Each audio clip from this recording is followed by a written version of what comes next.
এই দেখেন সবকিছু বক্সে রেডি করে ফেলছি।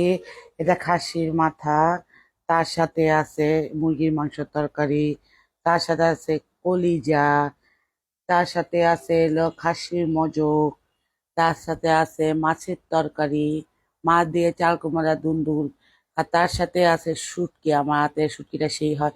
এখন সবগুলো বক্স করে ফেলছি, আর এই বক্স করে কে কোথায় যাবে দেখাচ্ছি। এখন সব বক্স করে এটি সব আমার শ্বশুর বাড়িতে চলে যাবে।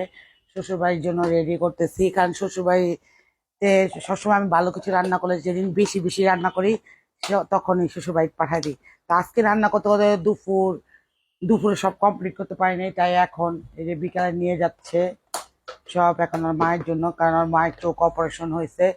চোখ অপারেশনের পরে তখন ভালো মন্দ দেখা যায়, যদি অসুস্থের মধ্যে ভালো মন্দ খাবার যায় তখন যেরকম খাবার সে খেতে চায় ওরকম খাবারটা পেলে খুব শান্তি পায়।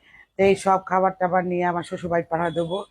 সবাই দোয়া করবেন আমার শাশুড়ির জন্য, কারণ আমার শাশুড়ির চোখ অপারেশন হয়েছে, চোখটা যাতে তাড়াতাড়ি সুস্থ হয়ে যায়, সুন্দরভাবে দেখতে পারে। সাথে নাকি আব্বারও চোখ অপারেশন করছে, যাই হোক। হুম।